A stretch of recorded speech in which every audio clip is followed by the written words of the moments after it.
Pues, bienvenidos a la primera sesión del Café Filosófico aquí en el Fauno.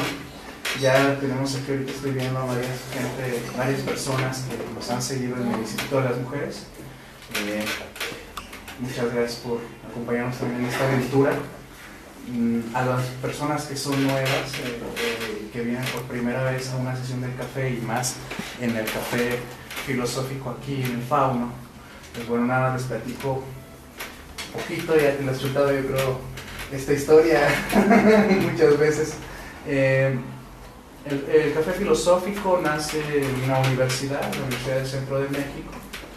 Nace como una materia así como un proyecto de materia, y poco a poco una compañera que ahora ya no está con nosotros porque se fue a estudiar a otro lado, ella lo inicia y lleva 34 sesiones en la universidad. Ahí cita personas, muchas de las veces éramos compañeros, maestros, realmente eran personas muy allegadas a nosotros. El proyecto empezamos a ver que tenía importancia y relevancia, y cuando ella egresa, mi compañero Juan Ignacio y un servidor Víctor Hugo nos animamos a sacar el proyecto a otras instituciones, y a partir de ese momento hemos estado en varias, hasta que aterrizamos en una sede como tal que fue el Instituto de las Mujeres, y hoy pues nos inauguramos acá en el Café del Fauno. El tema que vamos a hablar, y haciendo honor a la sede que nos ha permitido estar con ellos, es el Fauno. Pero a partir del Fauno vamos a dar estrategias sobre el tema a abordar, que podría ser el mito. Finalmente el Fauno es un mito. Entonces, a partir de ahí vamos a poder tratar algunos matices, algunas líneas sobre los mitos, qué importancia tiene, si no la tiene. De entrada podemos crear conceptos, arriesgarnos a generarlos, si no, sería pues también factible circular acerca de eso, ¿no? Y pues bueno, a continuación mi compañero Juan Ignacio, pero antes pues bueno, voy a presentar a todo el equipo. En este lado tenemos al maestro Moreno Tapia, Juan Antonio Moreno Tapia. A continuación está Rodrigo Medina Vela, que es uno de nuestros compañeros también, y Juan Ignacio Figueroa Puente, y un servidor, Víctor Hugo Galván Sánchez. Y pues cualquier duda, cualquier inquietud, háganosla saber. Otra de las cosas es de que quien quiera hablar, quien quiera dialogar, opinar, levante la mano por favor. Al término de la explicación y de esta introducción, vamos a pedir que cada uno vaya ahorita desde este momento formulando una pregunta, y al final, quien guste, formule una pregunta para sus compañeros y la diga en voz alta. Que diga su nombre y diga una pregunta, y luego pasamos y así. No la respondemos, solamente formulamos la pregunta. O sea, por ejemplo, iniciamos con usted o con las señoritas y formulamos y la aventamos. Y así nos vamos, y así. Perdón, es con relación al tema que vamos a tomar. A esta introducción que vamos a dar, vamos a aventar. Quien no guste dar la pregunta, no hay ningún problema. Inmediatamente se va a otra pregunta, y así, y hasta terminar con la señora, ya iniciamos lo que sería el diálogo. Bueno, a continuación, ¿tiene más comentarios? Ok, bueno. Bueno, antes que nada, la invitación es a que opinen, ¿no? Esto se nutre de sus opiniones y es muy rico que todos opinemos. Parece ser que la figura del Fauno no nos va a dar para hablar desde la experiencia, pero van a ver que en el transcurso de la introducción y del mismo desarrollo del taller va a haber puntos tangenciales donde nosotros podemos hablar desde la experiencia. ¿Sale? La invitación está hecha para que todos ustedes participen. De esto se nutre el café. Y bueno, sin más, empiezo con mi pedazo de introducción. Víctor hará otro y no sé si mis compañeros. Ajá, ok. ¿Sale? Y Rodrigo. Okay, sí, vamos a complementar punto lo trazado. Ok, yo comienzo así. Claro. La necesidad de comprender la realidad arrastra al hombre a ciertas formas. Esto no quiere decir que una sea mejor que otra, de asirse y compartir lo que se cree de la realidad. Aquí las creencias se transmiten de generación en generación, creando formas e imágenes de un mundo. El tránsito del mito al logos funge como un pilar dentro de la comprensión de los saberes del hombre, pues si bien estamos acostumbrados a la diosa ciencia, esta no ha sido siempre lo que es ahora. Recordemos, por ejemplo, las costumbres que aún sin ser nuestras hemos hecho tradición. ¿Recuerdan el gordo vestido de rojo? A ese que con toda tranquilidad celebramos en vez de Jesucristo. ¿Recuerdan a Dios? ¿Recuerdan que ese Dios que tenemos en México se nos impuso en un comienzo? Aquí no se trata tampoco de decir que todos sean así o que esto sea mejor que aquello. Lo que se pretende es abrir un diálogo teniendo en cuenta esto, tener un referente que, si bien es algo escueto, puede servir de ejemplo para aclarar un punto. Tanto tiene importancia las formas que tenemos de vivir, tanto las creencias y condiciones que nos han posibilitado estar aquí. Aunque no en todos los casos consideremos a aquellas creencias y condiciones como verdaderas, entre comillas, en este momento. Mi compañero Víctor hará más explícito no solo el mito del fauno, sino algunos otros que nos pueden ayudar a ver cómo hemos hecho del mito una manera de comprender la realidad. Bueno, tenemos al fauno. ¿Quién conoce el fauno? Levántame la mano. ¿Quién conoce el mito del fauno? ¿Algún mito sobre el fauno? Ok, bueno, de entrada nos arriesgamos al fauno, ya sabemos por la sede, pero sí en determinado momento sí nos pareció interesante abordar el mito, porque el fauno parece que es un personaje. ¿Tiene que ver con la película? Puede ser, sí. ¿Y por qué? Porque finalmente el fauno es el dios de los griegos llamado Pan. Este dios llamado Pan, luego para los romanos cambió a fauno como tal. Entonces este dios Pan es un hombre, pero a su vez tiene patas de macho cabrío y anda así, ¿no? Y finalmente anda en los bosques, tiene también orejas como si fuera elfo, ¿no? Así puntiagudas, y tiene cuernos. Entonces este mito surge, Pan, él es muy enamoradísimo incluso, pretende a las ninfas son también una especie de hadas de los bosques, y anda tras ellos, y hay varios mitos, nos encontramos con varios en este tipo. Uno de ellos es que anda siguiendo a una ninfa, pues anda de cachondo y se arriesga a ir por una ninfa, y en su momento la ninfa para escaparse va con sus hermanas y dice, bueno, ¿saben qué? Escóndanme, y la esconde y se transforman en caña. Él anda siguiéndola y dice, pues ya no vio las cañas, pero tan atemorizadas estaban las ninfas que solamente el exabrupto del fauno, el ruido y todo esto hace que las cañas empiecen a sacudirse con el viento, y entonces él empieza a escuchar sonidos, y de ahí deriva que hay una flauta que es hecha de carricitos, están todas juntas. Esta flauta se llama Sirene, en honor a la hada que se llamaba Sirena. Entonces él se ideó y a través de esas cañas hizo la flauta, y ahora se le considera que él es uno de los inventores, ¿no? Finalmente. Pero ¿qué nos quiere decir esto, no? O sea, ¿nos vamos a tragar la historia? ¿O qué pasa con la persona cuando escucha un mito?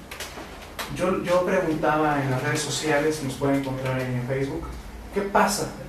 Le metemos en nuestra imaginación movimiento. Ahorita que les empecé a contar qué pasó, si se estaban imaginando la escena, tipo película o tipo foto, había movimiento en ella, se imaginaron a las cañas ahí, con el viento moviéndose. Entonces, a través del fauno, bueno, también aparte se comenta que el fauno pues es muy erótico, ¿no? Por esta distinción entre el animal que está en las patas y bueno, ¿qué tenemos nosotros los hombres y mujeres abajo de la cintura? Pues tenemos nuestros aparatos reproductores, ¿no? Tanto el externo como el interno, pues puede ser la vagina y el pene. Y de parte de arriba pues está el hombre, Entonces, por eso también a veces se le consideraba al fauno como lo asociaban con los impulsos sexuales, ¿no? Ese impulso por hacerlo, ¿no? Por hacerlo, por ir más allá. Entonces, yo lo que le quería preguntar, y lanzo de las primeras preguntas que se me ocurre es, ¿el mito hoy en día tiene una importancia para explicar la realidad como hace tiempo?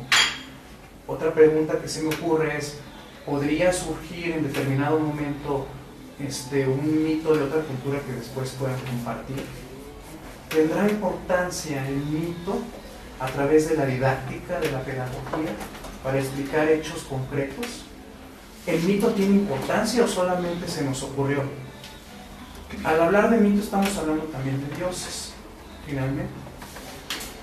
Pero cualquier cosa puede ser un mito. Por ejemplo, he escuchado que había un programa, ¿no?, que la historia detrás del mito, que era de TV Azteca y hablaban de personas así famosísimas. ¿Qué tendrá que ver? ¿El mito será leyenda? ¿Podemos decir que entonces Juan del Jarro es un mito? Así nos gustaría que nutrieran en este momento, y que al final de esta introducción también se levantara una persona y compartiera, y así como les comentaba.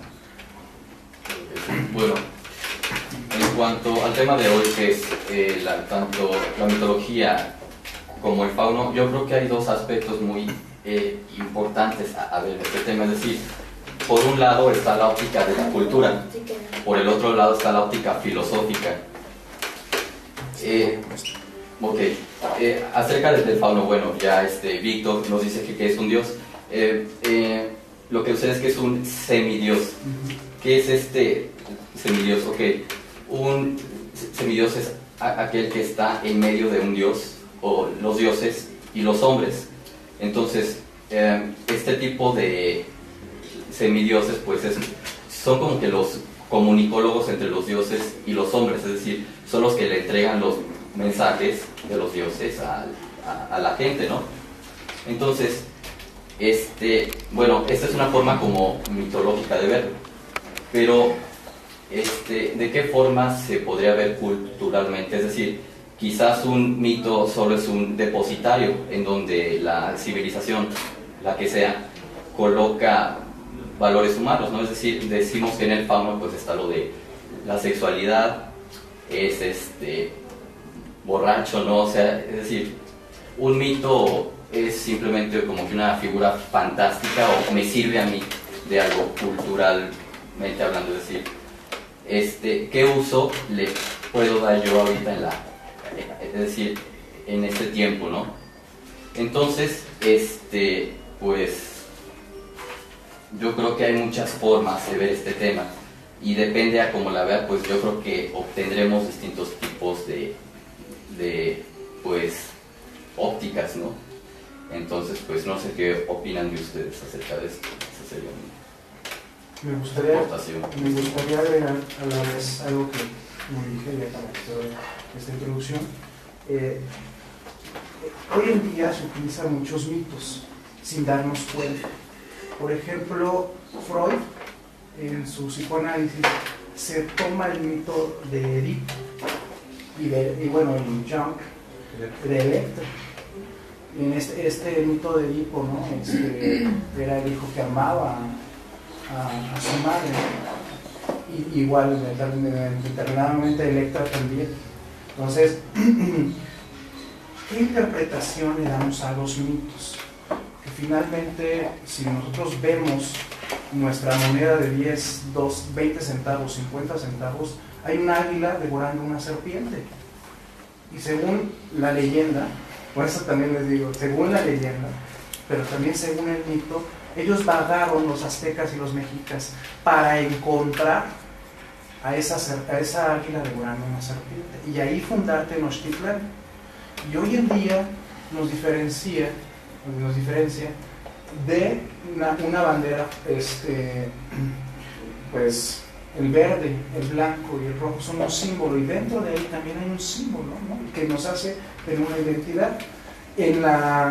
¿Alguien sabe cuál es el símbolo de la medicina? Es una serpiente, no es una serpiente enredada en un bastón, ¿no? Sí, un bastón, le llaman el bastón de Esculapio. Este bastón de Esculapio viene y deriva de una explicación religiosa como es el cristianismo, y viene en la Biblia, ¿no? Que alejó finalmente al mal, hizo brotar agua. Entonces, esto de curar, ¿no? Algo tan científico como la medicina está teniendo ahí un símbolo. Y entonces la pregunta sería, ¿un símbolo también podría ser un mito? ¿O deriva de un mito? Sí, claro que sí. Decimos que la mitología ya la hemos superado. Pero ¿qué tan mitológica es la filosofía y la cultura? Como el ejemplo que aquí dan con los símbolos. Entonces, de la misma forma, ¿qué tan mitológico es el mundo real en el que nosotros estamos aquí? O sea, ¿qué es mito y qué es real? Bueno, empezamos con las muchachas. ¿Gustan compartir una o nos esperan al final? Bueno, yo ahorita me surgió una pregunta ahorita que hablabas de la historia del águila, del escudo. Entonces me surgió una pregunta, no sé si sea muy obvia o cómo. Pero mi pregunta sería, ¿hasta dónde entonces es un mito y hasta dónde es parte de la historia? Y la historia, ¿hasta dónde es real? La historia es real. Y hasta dónde sería un mito, por ejemplo, de lo que decías del águila, si es en realidad un mito o es historia, y hasta dónde entonces es en realidad historia o es mito. Bien, muchas gracias. Me gustan ir recordando, de repente podríamos enfocarnos en una pregunta como tal. ¿Gusta compartirnos? Señora.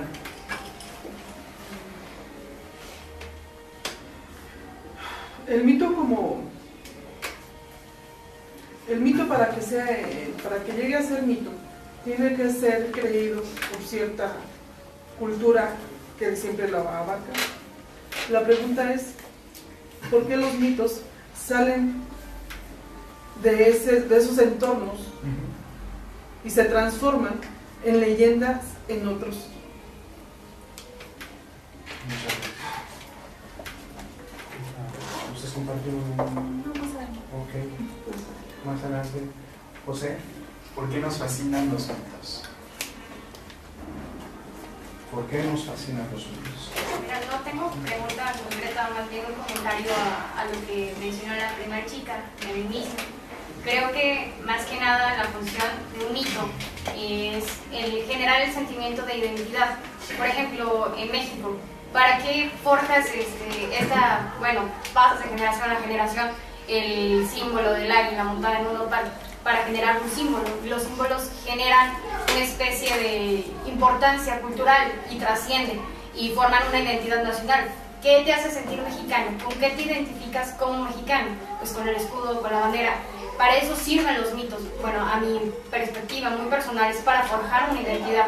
Entonces creo que sería más o menos lo que yo podría contestarte a tu pregunta. Ok. ¿Qué te parece si la guardamos ahorita para entrar en ya ver el diálogo? Mujer. Fíjate que ahorita, bueno, yo nunca no me había puesto a pensar. Yo llegué algún día a analizar, a lo mejor el mito venía de una realidad y luego con el paso del tiempo empieza a tener una serie de... le empiezas a agregar cosas, ¿no? Entonces a lo mejor ya no viene a ser algo real, sino que fue cambiando con el paso del tiempo. No sé si me expliqué. Sí. ¿De qué forma lo formularías como en forma de una duda tuya? Por ejemplo, ahorita me acordé de La Llorona. Ajá. Ahorita no sé. Sí. Pienso, ¿realmente existió La Llorona o no existió? O a alguien se le ocurrió decir, ay, soñé esto, ¿no? Soñé esto y de ahí se hace la información por todos lados y después a lo mejor no fue real, pero puede ser que a lo mejor que sí existió, pero las cosas las fueron cambiando a tal manera que, pues ese para mí yo creo que ahí sería el mito, ¿no? Bueno, yo creo, no sé. Muchas gracias. Perdón, yo creo que es importante lo que mencionas, porque entonces sí hay que hacernos esa pregunta, ¿no? ¿Cuándo se separa el mito de la historia? ¿Y qué diferencias podría tener? Perdón, señor. Sí, en cuanto al tema, por ejemplo, este de la Llorona, digo, eso ya tiene como de 1800, alguna cosa que se formuló este tipo de leyendas. Y sin embargo, hasta el día de hoy, todavía en los pueblos te aseguran y te juran y te perjuran que en los ríos se oye el lamento de una mujer. Y dices, bueno, ahí es donde se rompe. ¿Una fantasía? Tiene que ver la imaginación. Tiene que ver el miedo que quieras transmitir o un mensaje como tal. ¿Quién formula los mitos? O quizás, y como dice aquí Noemí, quizás es una necesidad, de forma que yo me pueda sentir identificado de dónde yo vengo, de dónde yo soy, ¿no? También se les agradecería que digan su nombre, bueno, la primera vez que vayan a hablar para conocernos aquí. ¿Qué les parece? Bueno, yo soy Lourdes y quiero reafirmar que yo te iba a hacer una pregunta. ¿Son necesarios los mitos entre signos de interrogación? Muy bien. Y también para reafirmar los mitos. Primero que nada, nuestros antepasados buscaban una señal, no buscaban un águila devorando una serpiente, buscaban una señal, pero algo tenían que encontrar porque ya estaban muy cansados. ¿Sí? Estaban muy cansados, pero afortunadamente este mito nos ha llevado a que tengamos una historia, una identidad, como acaba de decir ella.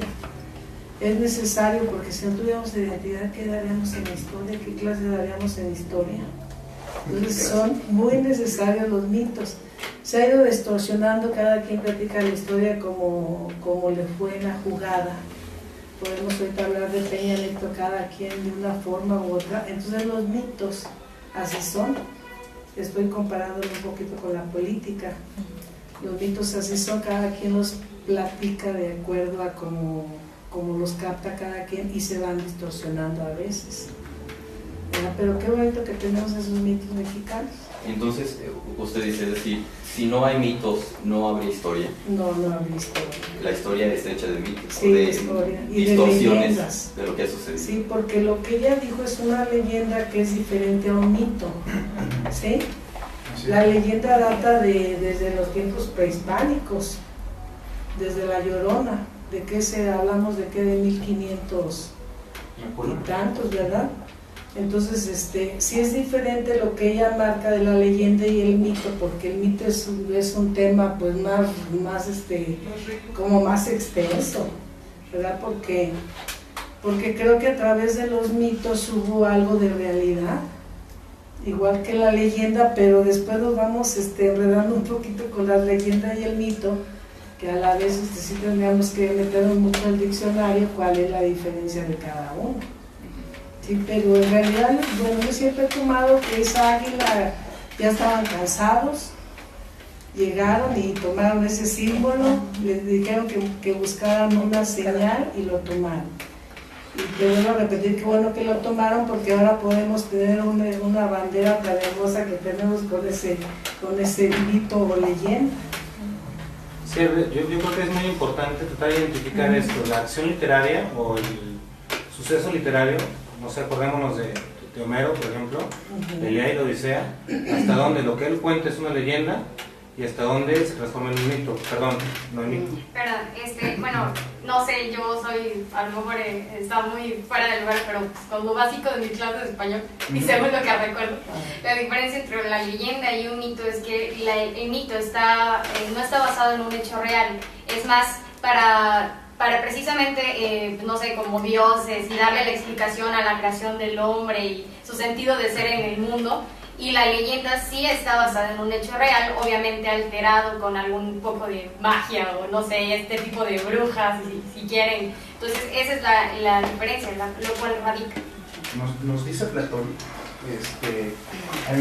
él saca muchos mitos. Y hay uno que en particular me gusta y les gustaría compartirles. Estaban unos personajes llamados andróginos en la luna. Resulta que se creían tanto estos andróginos. ¿Cómo eran los andróginos? Bueno, finalmente eran un ser con dos cabezas y 4 miembros de brazos para acá, y 4 piernas para acá, 4 y 4, no, 2 y 2, perdón, disculpen. Sí, ya tengo un animal todo raro. Y entonces resulta que Zeus dice, estos ya están creyendo la gran cosa, ¿no? Y ya saben, Zeus era un dandy, un playboy, y también se creía tanto que se echó a su papá y a su abuelo, se los echó, y pues a todos sus hermanos los trajo controladitos. Hades lo mandó a las profundidades, a Poseidón lo mandó al mar, ¿sí? Y a varios, y a su hermana la tenía de esposa, ¿no? Que era Hera.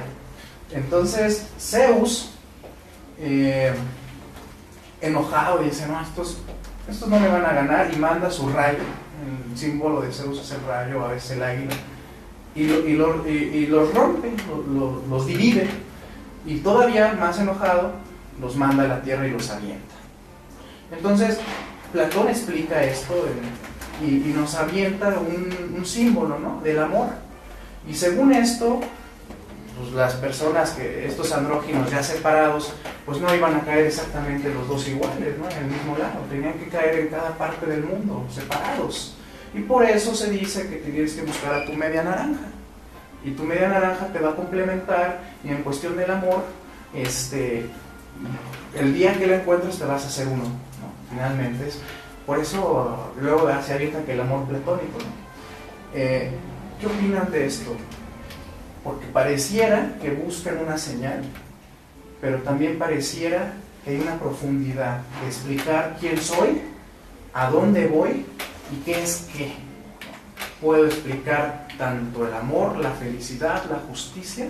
¿Tiene esto un significado en nuestra cultura, en nuestra sociedad, en la pedagogía, en la literatura, en la música? ¿En qué lo tiene en nuestras vidas? ¿Tiene una importancia, como apuntaban ya hace algunas preguntas? ¿Tiene una importancia el mito, o el mito se pierde con las voces, con el aire? Pues no creo que se pierda el mito, porque hasta la fecha se habla de muchas cosas que son mitos. O sea, no creo que se haya perdido. Se está hablando ahorita de eso, de la importancia del mito en la vida, y que lo comentaba López, o sea, nos está dando cierta, no sé si bueno, en este caso fue la identidad, lo que tú mencionabas de lo de la media naranja, la esperanza de que a lo mejor voy a encontrar a mi media naranja, a mi príncipe azul, pues también es un mito, pero la esperanza y queda, y se trata de buscar lo mejor. Es que, bueno, es importante, yo creo, antes de que tratar de identificar, ¿no? Ya se ha dicho que, al menos una definición por parte de Noemí, que separa el mito de la leyenda, ¿no? Por algunos puntos específicos donde se incluyen hechos mágicos en uno y hechos como que más corroborados en otros, ¿no? Entonces, ¿hasta dónde la acción del mito y la acción de la leyenda, los dos carecen de efectos mágicos? Porque si algo trata de hacer el hombre, es eso, ¿no? Producir algo que no todos comprenden. Por eso la magia, por eso esta intención de tratar de llevar la realidad a un lugar donde sea asequible para nosotros, al menos en la narración, en la literatura. ¿Por qué la leyenda y el mito se separan si el efecto mágico que produce tanto uno como el otro siguen estando en nosotros? O sea, la leyenda, si es leyenda y no tiene ningún hecho mágico, ¿por qué las costumbres y las tradiciones que se desprenden de ella nos llenan a nosotros cuando las efectuamos? ¿Y por qué el mito se separa tanto si realmente pretende lo mismo? O sea, ahí sí habría que hacer un ejercicio de tratar de entender por qué, ¿no? Hasta dónde lo mágico de la leyenda y lo mágico del mito se separan, y por qué se separan. Porque tan mágico es una cosa que puede ser, llamémoslo costumbre o tradición, como tan mágico es la otra, que es la figura metafórica, donde hablamos de que Poseidón es un hombre que está representado en los montes elíseos, ¿no? Entonces, ¿hasta dónde podemos decir que la leyenda se separa del mito por esto?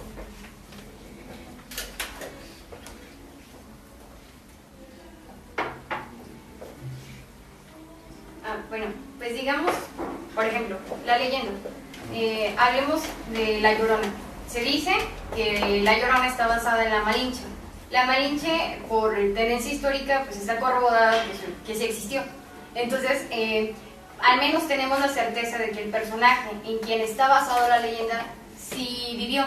En cambio, cuando hablamos de dioses y cosas míticas, no sé, como la Vía Láctea, no sé, por ejemplo, de que la Vía Láctea es un pedazo, más bien, leche, cuando el niño estaba amamantándolo y que lo escupió y chalala, no tenemos ninguna certeza de que haya existido. O sea, que realmente alguien en medio de la noche haya amamantado un dios a otro niño dios y que sí haya sucedido. En cambio de la leyenda, tenemos la certeza de que al menos existió el personaje en quien se está basando eso. O sea, en eso radica principalmente. O sea, creo que, o sea, para adentrarnos más en cuestiones más míticas, es más en cuestión de dioses, o sea, en cuestión, por ejemplo, de griegos, romanos, va más por ese lado. En cuestión de leyendas, o sea, vengámonos al sentido latino, no nos vamos tan lejos, o sea, están basados más en cosas como de que, vamos, como lo diríamos en México, le pusimos mucha crema a nuestros tacos, le pusimos mucha crema a la historia y le quisimos, no sé, dar esa capacidad de héroe, por así decirlo, a una persona en específico. Por ejemplo, es como lo decían hace rato de la historia, de que, por ejemplo, de que la historia puede llegar a surgir como un elemento, sí es un elemento de identidad, porque bueno, o sea, por ejemplo, el Pípila, según cada gobierno y según cada quien lo maneje, algunos dirán que el Pípila nunca existió porque no se tiene registro histórico de que haya existido, pero algunos otros van a decir es que sí existió y es un héroe nacional. Tan es así que en Guanajuato hay una estatua, un monumento de su gran hazaña, de su proeza. Esa es la diferencia entre mito y leyenda. ¿Jesucristo existió? Con base en lo que tú estás diciendo, ¿Jesucristo existió? En la persona, sí. En lo que haya podido hacer, o no sé, de si sea Dios o hombre, ahí sí te lo dejo. Sí, es que habría que ver eso, ¿no? Sí. Por eso se me hace importante abordar la leyenda a Jesucristo, ¿no? Es que, bueno, habría que ver si es leyenda, si es mito, si es... Bueno, porque parece ser que según lo que estamos diciendo, se acerca más al mito por lo que representa que a la leyenda. Entonces, sigue siendo la misma pregunta, ¿no? O sea, ¿por qué, dado el caso de que existe el mito de Dios, de que existe el mito de Jesucristo, de que existe el mito de Zeus, de que existe el mito de quien quiera nombrar, se transforma en un mito y el otro se transforma en una leyenda? Porque al final no va a haber ninguna constancia, bueno, menos segura. O sea, puede ser verosímil, ¿no? Por lo que puede hacer, pero no es que exista un registro, no sé, realmente, o que realmente represente una existencia. Entonces, ¿hasta dónde?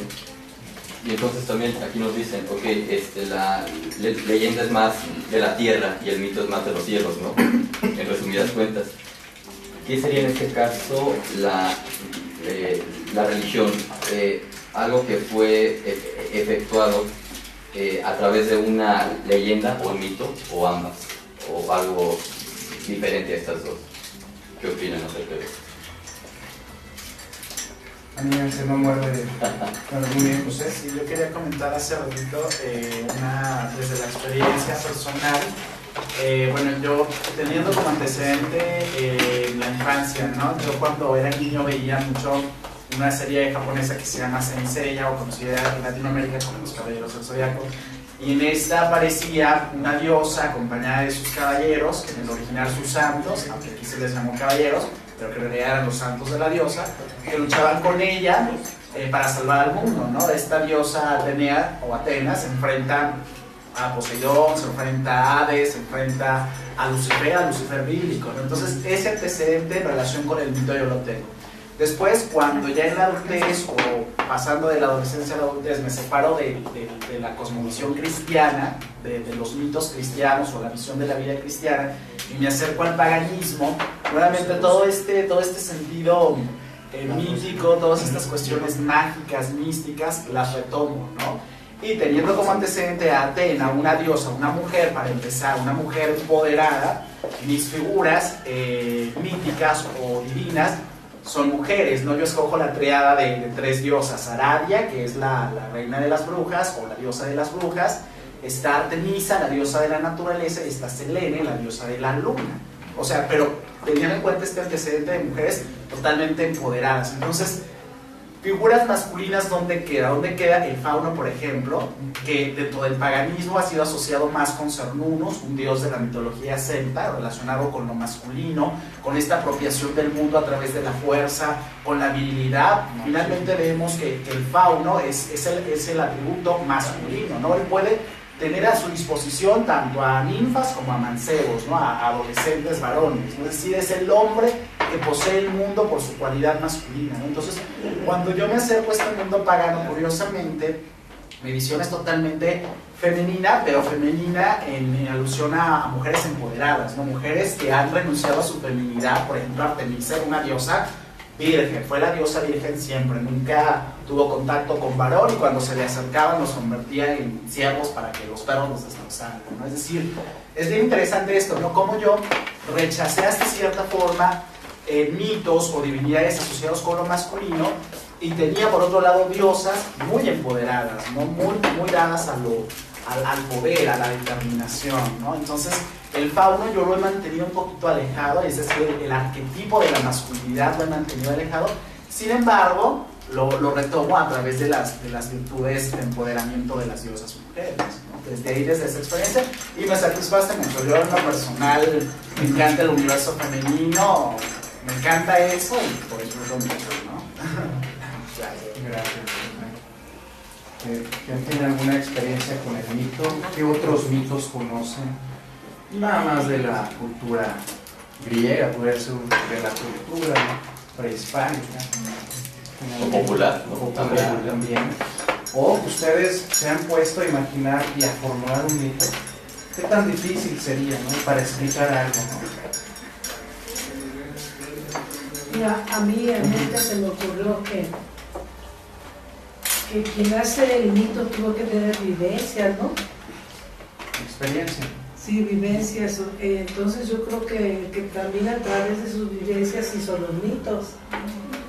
Aunque yo creo que un ejemplo muy bueno sería Harry Potter, donde entraría en el mito, en los mitos, ¿no? Porque siento que todo es mito. Entonces, pues tal vez el autor de los mitos tuvo que tener vivencias, porque todo autor tiene que tener vivencias, entonces los aplica al mito a través de otros personajes para que como que los esconde a través de toda esa historia que platica, esconde tal vez vivencias humanas, vivencias cotidianas. No sé, se me ocurrió a mí. Por ejemplo, ahorita está muy en boga lo de las Olimpiadas, ¿no? Ajá. Por ejemplo, la presentación de las Olimpiadas, cuando hicieron las representaciones de toda la literatura inglesa, ¿qué querrá decir, por ejemplo, Peter Pan? Deseo eterno de ser niño, ¿no? Y cómo eso afecta, bueno, a mí me afecta mucho. La verdad. Ajá. A ver, ¿cómo que eso me gustaría que lo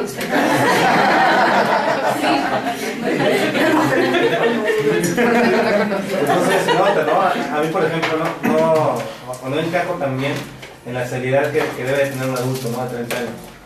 Yo prefiero seguir haciendo travesuras, no sé. Y la actitud. O sea, ¿cómo o qué es lo que tuvo que hacer el autor para que se le ocurriera eso? Un niño que se pelea con piratas, o sea, es inglés y se pelea con piratas, qué raro, ¿no? ¿Viste la película?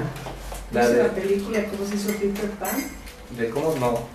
El autor él no tenía hijos. Ah, ok. No tenía hijos, entonces tuvo convivencia con una mujer viuda que tenía hijos, ¿sí? Entonces él veía cómo jugaban entre los niños, porque los niños también eran muy, muy creativos. jugaban a piratas, tenían un perro grande, ¿cómo qué raza es? ¿Sí? Entonces era a través, por eso te digo que tal vez el mito también viene a través de evidencias, nada más que las esconden.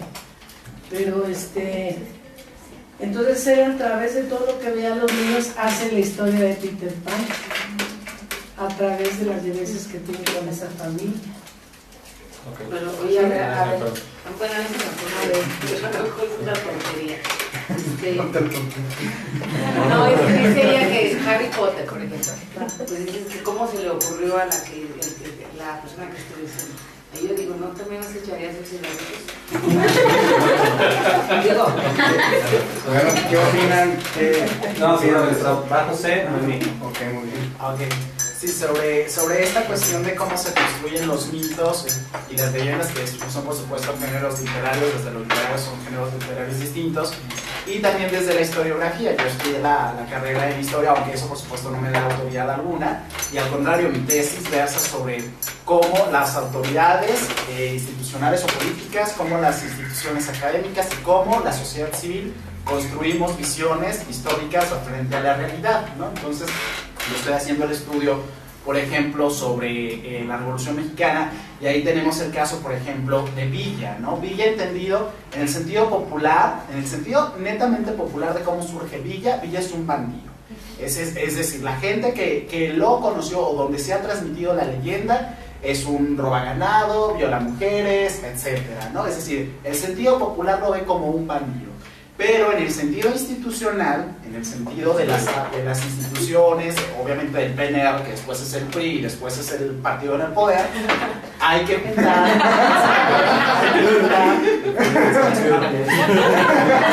Es un mito, no es una leyenda, es una revista.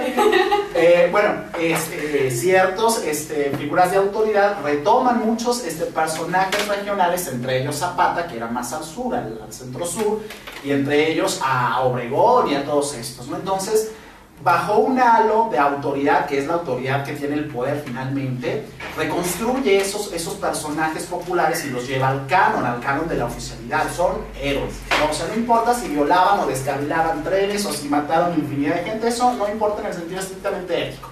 Son héroes.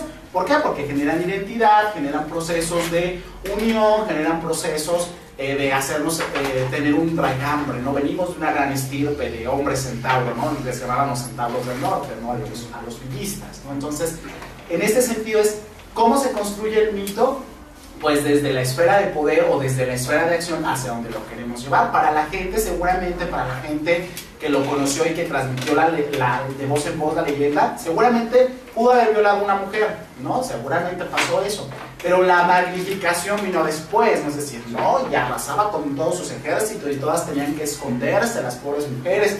Me explico, ¿no? Igual las autoridades seguramente sí, por supuesto, tenían alguna intención de llevar sobre todo a los, no tanto a los campesinos, sino a los obreros de las ferrocarrileras y todo eso, seguramente tendría alguna acción política, pero en la institución es el gran héroe, ¿no? Que se enfrenta contra las fuerzas federales y nos libra, invade Estados Unidos, lo que aparte, imagínense, ¿no? Un héroe que invade Estados Unidos, máxima génesis, ¿no? Entonces, pues con mayor razón se va a exaltar su figura. Entonces, el problema está en qué es lo real y qué es lo fantástico. Eso es lo que nos preocupa mucho, ¿no? Entramos en este conflicto entre queremos tener la certeza de que es así, ¿no? No queremos que se contamine por el lado del misterio, de la magia, ¿no? Pero finalmente es un proceso humano y así es por sí mismo, por esta naturaleza.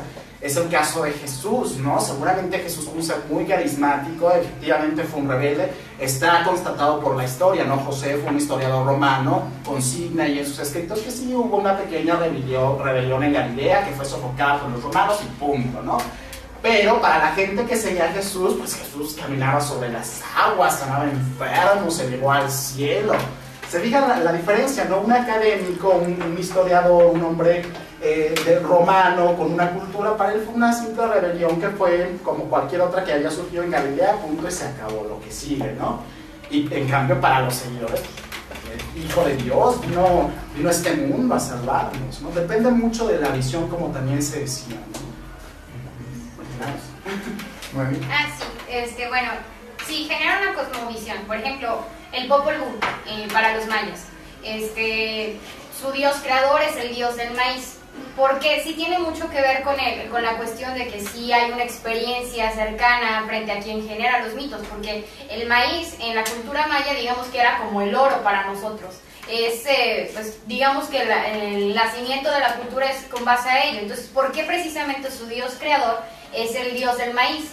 Pues precisamente porque funge como lo más importante para su cultura. Entonces genera una cosmovisión y sí, yo insisto con que sí da una identidad, da una persecución de un fin nacional, de unidad. Digo, ¿con qué otro motivo tú podrías llegar a decir yo voy a luchar por, no sé, por determinada nación, si ni siquiera tienes convicción de lo que vas a defender es en lo que crees?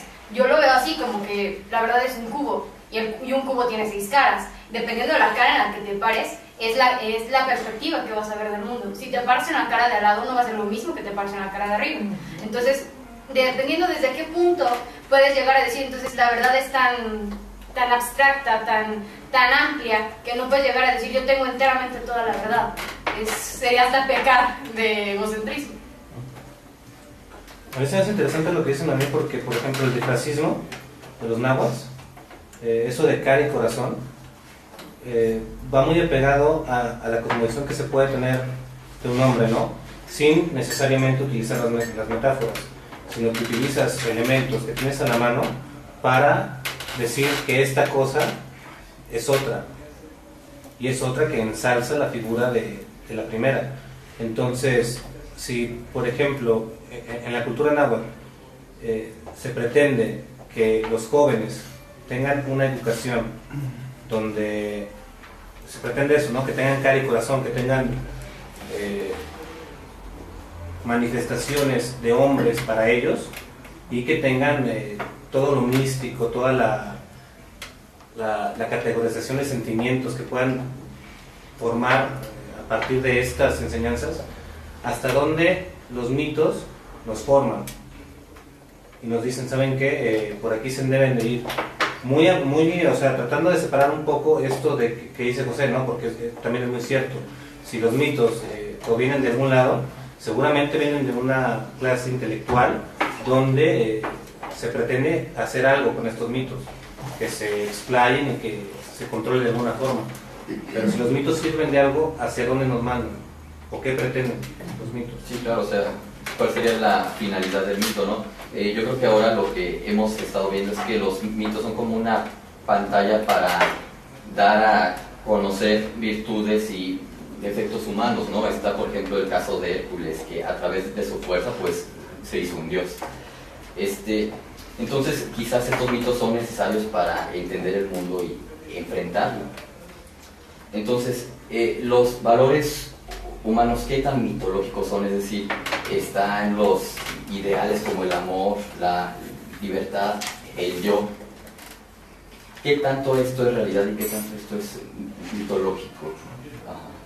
O el mito más bien intenta explicar esos valores, ¿no? Ese anhelo algunos anhelos de la humanidad o de los sujetos los intenta encarnar a través de un mito. Regreso al de Peter Pan, que sí es este mito del deseo eterno de ser niño, y que es lo que explica en algunos casos la vocación del maestro, por ejemplo, del profesor. O sea, se es profesor porque siempre quiere estar cerca de los niños, no en el sentido pederasta, ¿no? Sino en el de estar siempre joven, ¿no? Por eso siempre están con adolescentes, con niños, quieren ser siempre jóvenes, ¿no? Por otro lado, también el mito al que responde, por ejemplo, Harry Potter, es también una especie de mito mesiánico, ¿no? Es el niño que es hijo de otros magos, es decir, de otros dioses, que finalmente va a liberar al mundo, ¿no? Pero que además en la última película muere y resucita, ¿no? Sí, es decir, maneja todo el mito mesiánico muy fuerte, ¿no? Y habría otros, perdón, pensé que habías acabado de decir, digo, ya habría que pensar en otros mitos a los que estamos respondiendo a través de nuestras figuras o de nuestros héroes que fabricamos actualmente, ¿no? Por ejemplo, yo les preguntaría, ¿a qué mito corresponde, por ejemplo, Cuauhtémoc Blanco, ¿no? sea, él quién es, quién representa. Pero es el que es el chavo acá vulgar del barrio, pero que triunfa, ¿no? Pero que triunfa y tiene más dinero que todos, ¿no? Y en contraparte está el Chicharito, ¿no? Que es un niño de familia y que también triunfa, ¿no? Cantinflas, ¿quién es, no? Será un mito, y a qué anhelo de nosotros como sociedad, como mexicanos, está respondiendo. Pedro Infante y todos sus personajes, ¿no? Como Pepe el Toro, hace rato le decía a Nacho, ¿no? Si no nuestro Prometeo no es Pepe el Toro, ¿no? O Chucho el Roto, ¿no? El que les roba a los dioses y les da a los pobres para que todos estemos bien, ¿no? Tipo de Robin Hood, ¿no? Como Robin Hood, ¿no? Sí, por eso, perdón. No, ya me contestó todo. Sí, nada más quiero darles un anuncio. Cuando quieran su refil, levanten también la mano y para irnos a avisar. Tienen acceso a 2 tazas. Entonces, cuando quieran su refil, sí, sería importante que nos avisaran. Luego se acaba la sesión y ya no se toman su refil. Sí. Pedro Páramo, ¿quién ha escuchado de Pedro Páramo? Juan Rulfo. Pedro Páramo habla de la muerte, de cierta manera, del amor, habla de muchas cosas, ¿no? Y es reconocido interminablemente y será una gran figura. En Pedro Páramo, en Comala, ¿no? Parece que él finalmente en esta búsqueda del personaje, aparecen varios personajes principales, parece que están todos muertos, ¿no? Al final, ¿no? La muerte, parece que los perros aullaban por ahí, muchas cosas así. Y curiosamente, uno de los perros aquí mexicanos, Xolo Squinkly, pareciera que tiene algo que ver con Cerbero, perro de 3 cabezas, al lado de Hades, ¿no? En el Hades. ¿Qué pasa? ¿Por qué hay muchos mitos que están muy comunes? Es que somos muy comunes los humanos, es que somos muy apegados, muy hermanados, o es porque el humano finalmente se pregunta quién es, quién soy, a través de los mitos. Y el mito toca el corazón, nos toca. En el caso de José, como decías, a mí me encantan, me fascinan, nos tocan de repente, o simplemente pasamos y nacemos de nuestra vida también un mito. ¿Qué opinan? Perdón, ahí abusando ya de la palabra, ahí nada más una visión netamente antropológica, esta idea de una especie de mitos universales o compartidos, ¿no? Que nos harían tener una cierta especie de hermandad global, ¿no? Diríamos, ¿no? Es una percepción que se dio sobre todo los investigadores, los antropólogos de principios del siglo, cuando ellos veían que prácticamente todas las culturas tenían un dios solar, ¿no? O prácticamente todas las culturas tenían el mito del diluvio, ¿no? Este tipo de cuestiones. Entonces decían, y se dan muchas teorías, ¿no? Que los fenicios llegaron hasta con los mayas y les enseñaron la navegación y ese tipo de cuestiones. Son, y se nos ha pasado, ¿no? Por ejemplo, esta idea de la Eucaristía, de la transubstanciación, la de Dios que se hace pan y lo comemos. Bueno, los nahuas también tenían la Eucaristía, ¿no? Porque hacían unos bollos con forma de dioses y lo consumían, ¿no? Entonces, aparentemente, los antropólogos de aquellas épocas decían, no, pues es que hay algún elemento común. Pero los estudios posteriores nos han demostrado que no, que cada uno de estos mitos aparentemente muy parecidos o muy iguales, en realidad se explican bajo diferentes contextos muy específicos, ¿no? Por ejemplo, las pirámides del Sol y de la Luna en Teotihuacán. Todos creemos que son las pirámides del Sol y la Luna en Teotihuacán. ¿Por qué? Porque en esa visión de los primeros antropólogos, en el universal siempre se adora al Sol y a la Luna, estos principios dicotómicos, ¿no? El hombre y la mujer, la luz y la oscuridad, todo esto. Pero los estudios posteriores han demostrado que no es ni la del Sol y que no es la pirámide de la Luna. Una está asociada a Venus y otra está asociada a las Pléyades, ¿no? Por la astronomía, los estudios arqueoastronómicos más recientes han demostrado eso. Pero en la construcción popular seguimos diciendo la pirámide del Sol y de la Luna. Entonces esa idea de mitos universales que nos harían pensar en una sola esencia humana, yo le redujo mucho a los universalismos. O sea, es una visión netamente antropológica de mi parte. Yo pensaría que cada situación tiene su propio contexto, sus propias causas, sus propios factores. Muchas gracias. Bueno, sí, también abusando de la palabra, igual que mi compañero. Pues sí, o sea, yo también le arraigo a los universalismos porque, bueno, podría suceder una cosa muy sencilla. ¿Por qué adorar al sol y a la luna? Fácil, porque pues es lo que cotidianamente es a lo que más cercano estamos y dependemos de ello. Pues el sol y la luna pues son fenómenos que físicamente le dan esencia a la humanidad.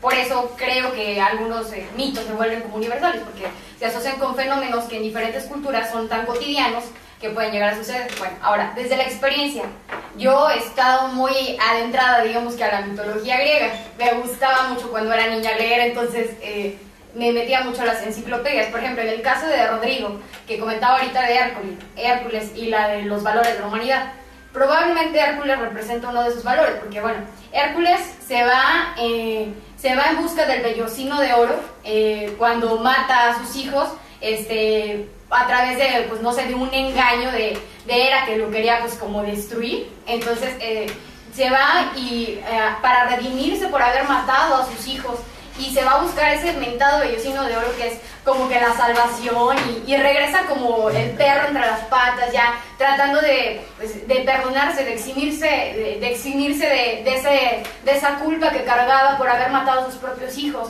aunque hubiese sido por engaños. Entonces yo creo que esos mitos sí representan un poco de la humanidad, de los valores del hombre, y es que, por ejemplo, hablemos de Afrodita, de esta diosa seductora, de cómo realmente es, pues no sé, aceptada una mujer, pues no sé, si pudiese decirlo, hasta prostituta, como lo hubiesen llamado los griegos, que la prostitución es una de las profesiones más antiguas. Entonces, creo que sí tiene que ver con un poco de la moral, o sea, sí está igual y basado en un poco de realidad. A lo mejor, o sea, sí está un poquito más ensaltado o no sé, tratando de hacerlo más irreal de lo que es, pero sí tiene que ver con un poco de la humanidad, o sea, y también para educar, o sea, para educar a la gente, para decirle cómo pensar, cómo debe ser, cómo comportarse. ¿Cómo debe? ¿Quién opina lo contrario? ¿Quién comparte esta opinión? Bueno, pero no exactamente de eso, me surge una duda. ¿Hasta dónde podríamos llamar mito, por ejemplo, algo que existe o que aparentemente existió, pero que la gente lo duda? Por ejemplo, el viaje a la luna. ¿Por qué tanta tecnología y no se ha regresado de nuevo, por ejemplo? Y, por ejemplo, también hay mitos que aparentemente sí son comprobados. Por ejemplo, lo de la película del perro, que iba todo el tiempo en busca de su amo, que ya había muerto. No sé si llegaron a ver la película. Siempre Hachi, ¿no? Siempre a tu lado. ¿Hasta dónde, por ejemplo, probablemente podemos llamarle mito algo que aparentemente sí existió, pero que la gente lo duda? ¿Eso ya se lo convierte en mito cuando la gente lo duda? ¿Quién me quiere contestar? Yo hace rato dije que el mito viene de las vivencias, nada más que viene disfrazado. También un ejemplo, se han encontrado restos de dragones, especies de dragones, y se supone que el dragón fue un mito. Últimamente también se cree que hay sirenas, pero son animales, son dos tipos de animales que tuvieron, ¿cómo se llama?, que se cruzaron. Entonces, vuelvo a repetir, son vivencias, entonces, pues podemos creer. Creer o no, ¿no? Finalmente, aquí quién cree y quién es el que no cree. ¿Y en qué consiste el creer? Y en no creer en esos mitos ya como un hecho real o verídico. Sí, en el caso de que nos decía Noemi sobre que quizás un Dios es como el modelo a seguir que necesita seguir un ser humano, ¿no? O quizás un modelo de ser humano que tiene ciertas características, ¿no? Por ejemplo, yo les doy el ejemplo del fauno, ¿no? El fauno, como ya lo dijimos, pues es un ser que tiene una adicción al sexo, ¿no?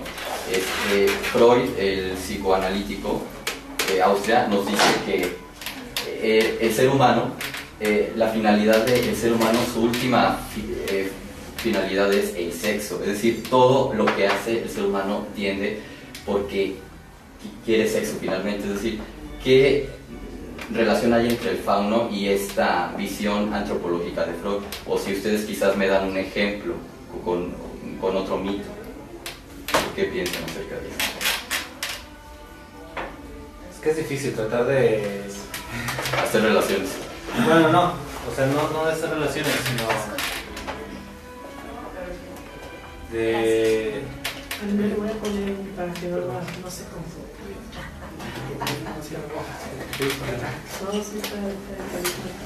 Sino de tratar de justificar, por ejemplo, teorías científicas, por así llamarlo, como el caso de Freud, con los mitos. Puede haber una relación seguro con lo que decía Víctor, por ejemplo, de que el fauno es mitad animal de abajo, ¿no? Pero sí se me haría mucho más interesante, por ejemplo, tratar de conocer por parte de los participantes, si no es que existen mitos, cuentos de personas que estén haciendo una interpretación de la realidad diferente a la nuestra. O sea, si ustedes conocen cuentistas, me imagino que José si tiene algún tipo de referencia, en un momento dado, que tienen esa intención, ¿no?, de redescubrir el mundo y de inventarlo en literatura. Perdón, José. Sí, bueno, yo tocaría dos compañeros míos, escritores, bueno, compañeros, escritores, que serían Violeta García, que es una joven escritora potosina, que ha reinterpretado en su cuento la leyenda, en este caso la leyenda de San Sebastián, el santo de la tradición católica. Lo ha llevado a un contexto contemporáneo, donde, bueno, sabemos que San Sebastián, en uno de sus... Él sufre dos martirios, ¿no? Uno donde es asaeteado y otro donde le cortan la cabeza, ¿no? Estas bonitas historias cristianas. Entonces, su primer martirio, él es asaeteado, y la representación icónica de San Sebastián la tenemos en catedral, la tenemos aquí en su templo de San Sebastián. Es un mancebo semidesnudo con flechas en su cuarto, ¿no? Entonces, Violeta lo que ha hecho es llevar ese contexto, aparte sumándole el contexto que es un símbolo gay, San Sebastián es un símbolo gay, lo ha llevado a un niño afeminado que escribe en su cuaderno o dibuja en su cuaderno corazones con flechas y se las quiere dedicar al niño que le gusta, ¿no? Y entonces, igual que San Sebastián, por querer ser cristiano, o sea, San Sebastián era un soldado romano que quería ser cristiano y por eso lo matan, obviamente. Igual, Rosita, el personaje del cuento, sufre el acoso de los demás porque él quería amar a este otro chico, a su amiguito, y todos los demás empiezan a burlarse de él, ¿no? Entonces Violeta lo que hace es llevar la idea del mito, las flechas son ahora las burlas, ¿no? El odio hacia los cristianos es ahora la homofobia, el odio hacia los afeminados, hacia los gays, ¿no? Y bueno, San Sebastián y Rosita pues son finalmente el héroe que a pesar de todo, a pesar del sufrimiento, a pesar de la desolación, pues sale avante, ¿no? Finalmente San Sebastián es un santo, está en el canon, y pues Rosita es un niño afeminado que seguramente si creéis el personaje, si habláramos de una novela, sería gay y estaría con un chico, ¿no? Y otro caso sería ya un poco, por supuesto, más estructurado, por supuesto, mucho más profundo, y tal vez yo no tenga palabras para explicarlo, es el caso de Roberto Collis, que es maestro, por cierto, de los compañeros.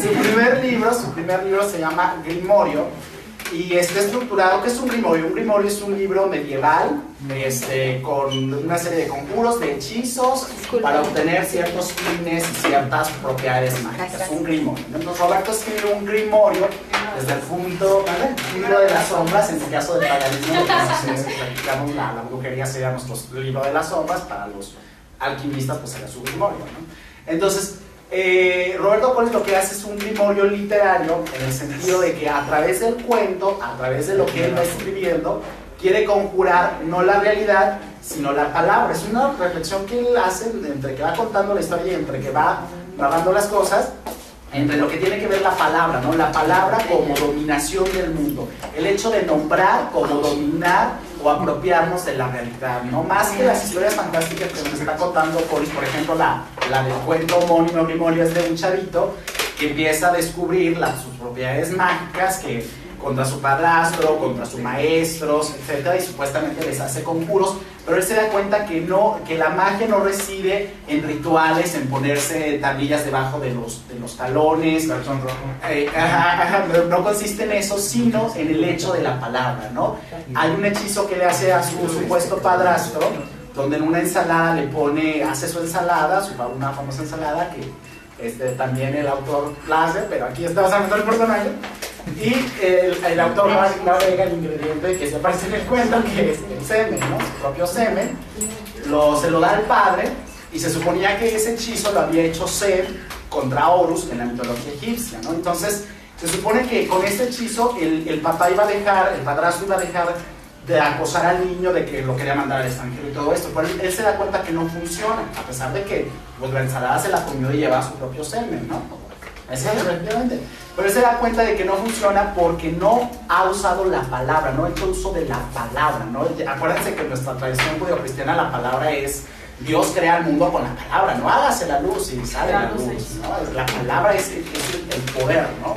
Entonces lo que él hace es clamar a su semen, como había hecho Horus contra Set, ¿no? Entonces, ¿qué es clamar? Es rogarle al semen que haga la acción, ¿no? Yo le ruego a mi propia esencia, bueno, no lo dice así, pero yo lo interpreto, me imagino. Yo le ruego a mi semen, a mi energía, pues que calor pues aplaque, ¿no?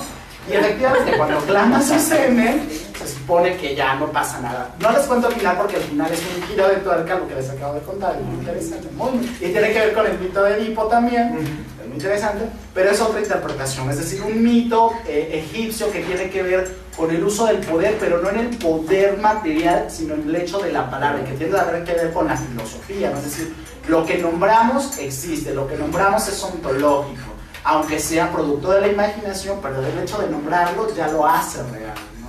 Con esos dos ejemplos te los recomiendo mucho, muy fáciles de conseguir, y por ahí si los ven en la calle seguramente también vean que sabes. Sí, están a 7 pesos ahí, ¿no? Quisiera preguntarles, hablando de todo este tipo, porque también curiosamente lo que no se nombra no existe, ¿no? Y esto me lo decía en el Instituto de la Mujer, en cuestión de géneros, ¿no? Que si tú no dices muchacha, tú dices muchachos, generalmente lo amplías y ya metes a la mujer ahí, ¿no? Y entonces parece ser que hay una postura totalmente interesante, ¿no? Lo que no se nombra no existe como tal, ¿no? Esto del nombrar para existir. Eso se los pongo entre paréntesis a ver quién me gusta comentarlo. Y también acerca del héroe que ha venido hablando, el héroe tiene que sufrir, tendría que morir. ¿Por qué? Para ser héroe, pero en caso de Villa, de Zapata, de Obregón, de Madera o de Madero de Jesús, del Chicharito, tendrá que sufrir en algún momento y venir su decadencia, así como Cuauhtémoc Blanco, ¿no? Tendrán que quemarle. ¿Qué le pasa, no? O sea, no sé, ¿quién gusta comentar? Mira, todo lo malo tiene que morir, como Medusa, ¿verdad? Todo malo tiene que morir, pues desgraciadamente dice que lo bueno también, ¿verdad? En el caso de afortunadamente Fox le dio mucho hincapié al género femenino y masculino. Entonces, si ustedes se fijan, él empezó a separar los géneros. Como que hizo mucho hincapié cada vez que hablaba, bueno, es un punto bueno a su favor de Fox, ¿verdad? Entonces, sí es cierto, cuando hablaban nada más los hombres hicieron la tierra, los hombres, y a nosotros nos dejaban por abajo. Entonces todo lo que ha sucedido a través del tiempo pues nos ha dado más valor a las mujeres, nos ha dado más valor, ya saben que podemos estar al pie del hombre, o sea, podemos estar no al pie sino a la par, ¿verdad? A la par de los hombres, y ojalá esos términos se acaben en nada más decir hombres, para que sepan también. Este tema de género ojalá lo podamos retomar de una manera en otro próximo café. Sí. ¿Vas? ¿Quieres comentar? ¿Quién quiere comentar? Adelante. Más que vi que Bueno, sí, es muy interesante lo de la palabra, Bueno, porque sí, lo que no se nombra no existe.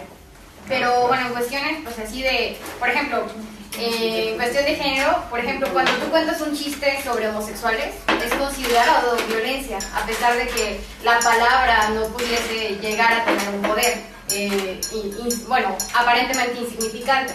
Entonces, pero es considerado violencia. Entonces, la palabra, solo por el hecho de nombrar algo, pues se hace referencia que sí. Pero, por ejemplo, la nada. Si tú mencionas la nada, ¿qué es la nada? Entonces, ¿por qué dices que la nada sí existe si no sabes qué es la nada? Entonces, como que eso ya se entra en otro rollo más confuso. Sí, no, podríamos llevarnos un café muy interesante sobre la nada.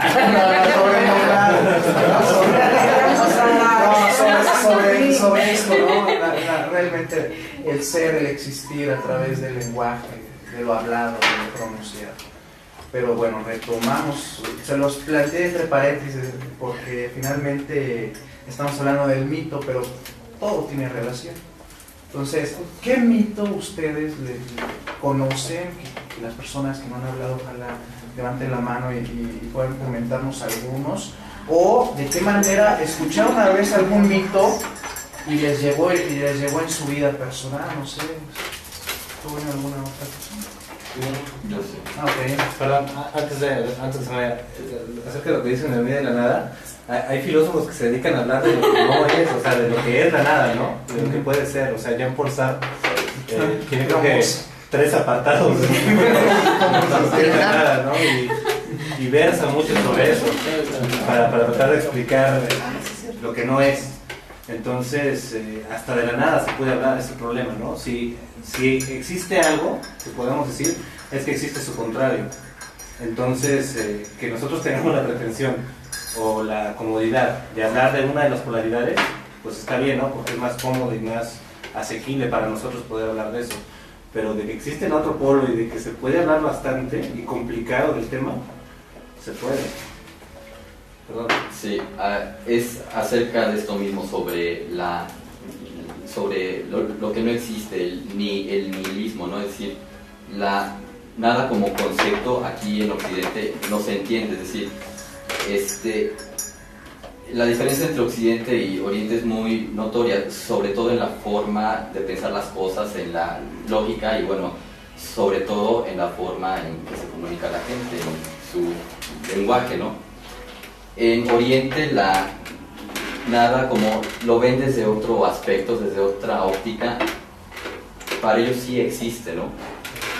También recuerdo, bueno, otro mito que a mí creo que se me hace muy notorio es el de la espacialidad, ¿no? Es decir, decimos que el cielo está acá y el infierno está acá. ¿Qué tan mitológico es eso? De hecho, en Oriente no se conoce ni un cielo ni un infierno como lo vemos aquí, ¿no? Es decir, aquí tenemos la lógica de que el cielo, bueno, está acá, el infierno acá. Es que eso proviene mucho de Dante, ¿no? O sea, la visión cristiana del infierno, definitivamente yo creo que tuvo mucho que ver la Divina Comedia para... La literatura, dice. Ajá. Sí, porque en las referencias bíblicas no hay ninguna existencia, no se hace alusión de cómo es el infierno hasta después de Dante. Ahí es donde aplicaría el mito, para aplicarlo a la vida cotidiana. Necesitamos tener infierno y cielo para portarnos bien. Ahí se podría aplicar. Y para saber en dónde está, arriba y abajo, ¿no? Espacialidad. Pero, ¿será diferente la mitología en Occidente que en Oriente?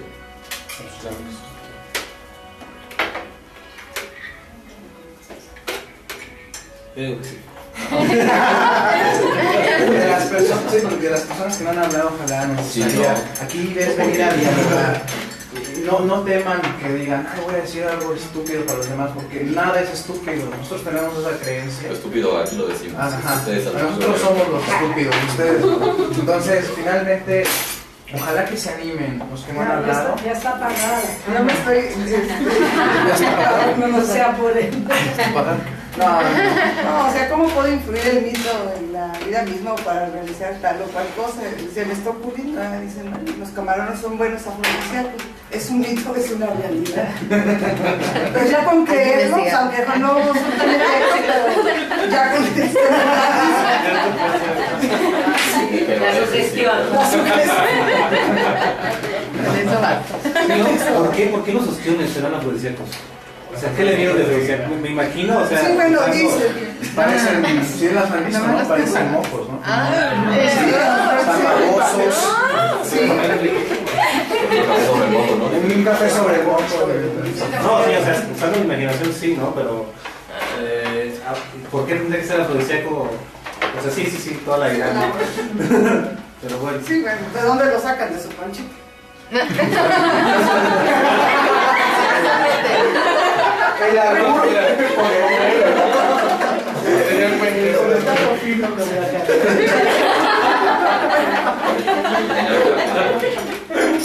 Bueno, pero ya sé, ese mito de... Tenía chile el café.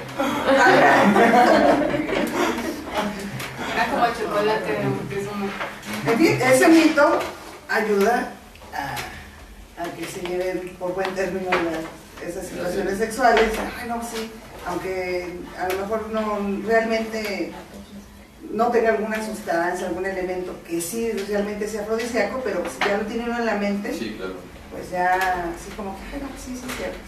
Es como que el mito en cuanto a cómo organiza una sociedad, ¿no? Sí. O que ella hace pensar que es cierto y que no es verdad.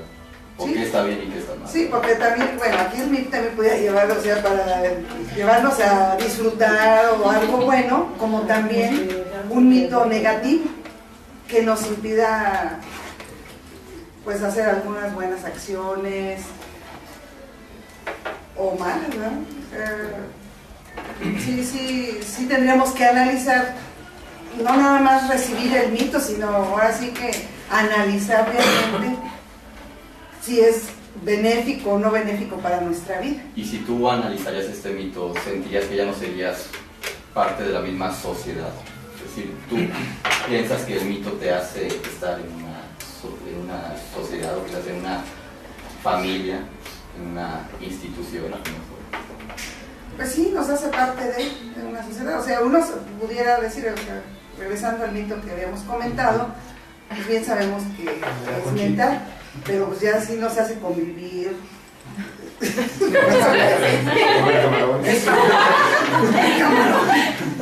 tiene que ver el misterio? ¿Qué tiene que ver el misterio, lo misterioso aquí? Este asunto. Es lo que atrae, ¿no? ¿Será cierto? ¿Qué opinan?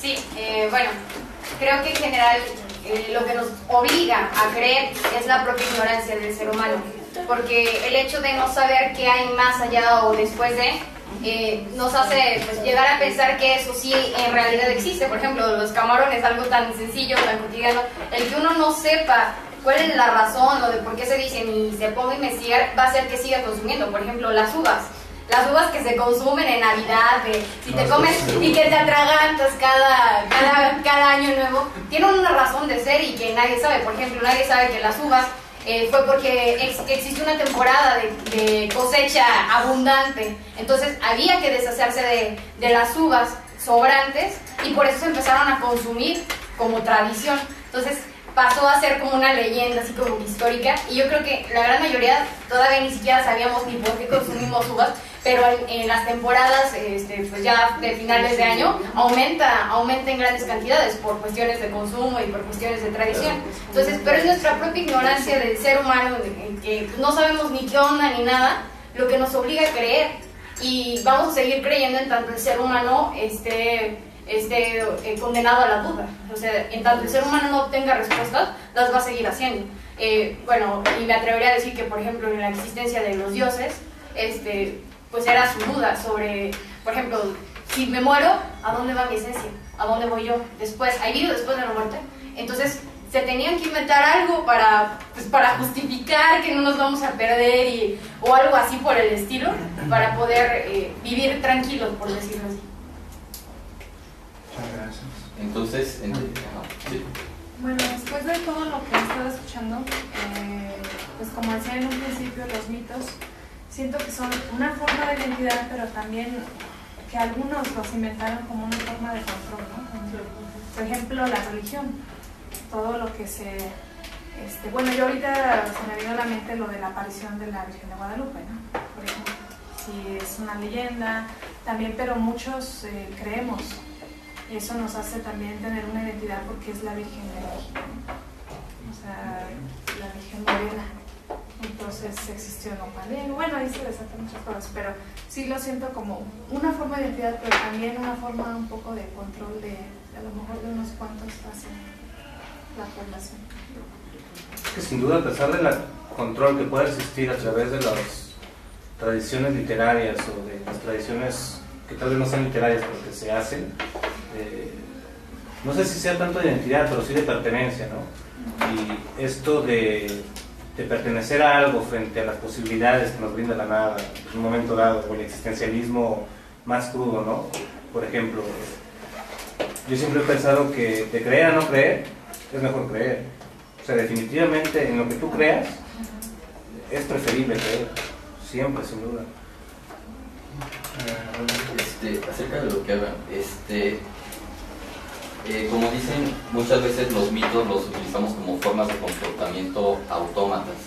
Es decir, los hacemos pero no estamos conscientes de por qué lo estamos haciendo o qué finalidad tiene últimamente. Entonces,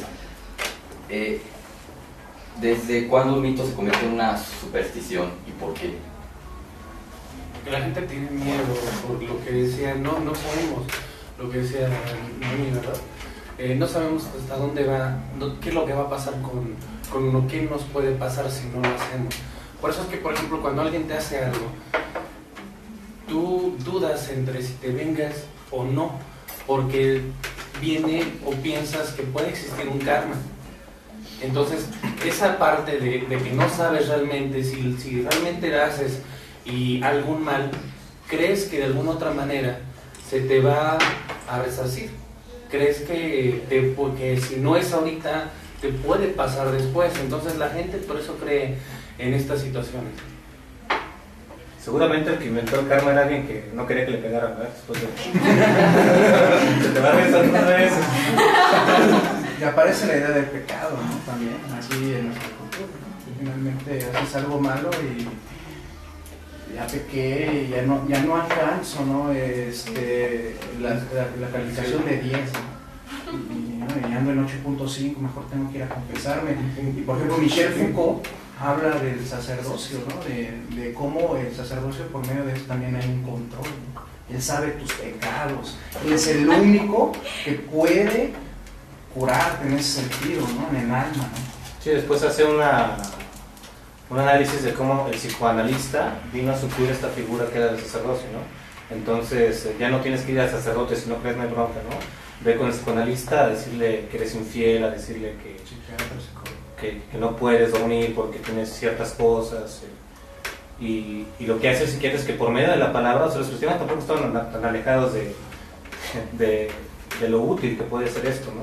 O sea, ni siquiera es que, bueno, a menos de ya patologías, y las llamo patologías porque así se le refiere, más grandes se medica, ¿no? Pero generalmente la dinámica del psiquiatra o del psicoanalista es por medio de la palabra hacerte reflexionar a ti. Entonces sí eres infiel, pero si te está ocasionando un problema, ¿por qué eres infiel? Y ahí es donde se mueve el cuate y entonces la creencia que él tenía o la calentura, que no, pero definitivamente es una creencia, ¿no? ¿Sabes qué? Voy a ir con otra chava y yo creo que voy a estar bien así. Entonces, ¿hasta dónde, no? Y hasta dónde el discurso del cristiano y el discurso del psicoanalista se refiere a mitos o a creencias personales. O sea, ya ni siquiera a mitos que vengan de fuera, sino a creencias que uno mismo está provocando. Pues en este caso lo único que cambia sería el antídoto, ¿no? Para curar esa falta que yo hice. En un caso es, bueno, dame 10 pesos de limosna y pues ya estás bien, ¿no? O sea, ya. O en el caso del psicoanalista, si te tomas esta pastilla que está aquí o si haces estos ejercicios, pues quizás vas a estar bien, ¿no? O sea... Las indulgencias, ¿no? Ajá, exactamente. Pasan a ser pastillas. Bueno, miren, por cuestiones de tiempo, vamos a tratar de cerrar. Ahora, queremos 5 opiniones, ojalá se animen. Seguimos invitando, nosotros no vamos a forzar a nadie, solamente pues tenemos que invitar a que opinen, levanten la mano y de una vez nos gustaría saber quién va después de quién. ¿Qué les pareció? Si les gustó, ¿qué opinan de este café? Pero aparte, con el tema, ¿no? Que no te controle. ¿Qué les pareció? Si les gustó, y aparte el tema, ¿no? El tema, ¿qué conclusión pudiesen haber llegado? ¿Qué se llevan del tema? ¿Qué se llevan del mito? Ahorita que salgan, que van a empezar a filosofar, ¿no? Finalmente, aquí está pudiese estar el filosofar, pero el filosofar yo, bueno, en lo personal siempre pienso que empieza ya, cuando uno sale de este café, en toda la semana lo que se lleva, lo que no, y si no se lleva nada es porque, bueno, realmente no estuvo muy bueno, pero ojalá que sí. Bueno, 5 personas, levanten la mano y va una tras otra. 1, 2, 3, 4, 5. Señora, 1, muy bien. Y luego dos. A ver, ¿quién? ¿Sí? Bueno, mira, nada más a la conclusión que llegué es que los mitos nos hacen a veces daño. Porque un ejemplo es un día tuve una serie de eventos malos y me dice una comadre que por qué no voy a misa y por qué no rezo rosarios. Entonces se va muy enclavado en los mitos. Y pues me empecé a apurar, ¿verdad? Dije, Dios mío, de verdad me pasa eso, pero no, yo todavía ya no voy a misa ni rezo rosarios. Yo llegué a la conclusión que yo tengo que creer en Dios a mi manera, no a la manera que me dicen los demás. Tal vez puede ser algo que tal vez yo llegué a creer a mi manera, las enseñanzas que me dio alguien, ¿verdad? A través también de los mitos. Pero lo importante es que los mitos nos lleven a creer, a aplicarlos a nuestra vida cuando nos sirva. Muchas gracias. La persona número 2. Que no existe todavía, porque adelante.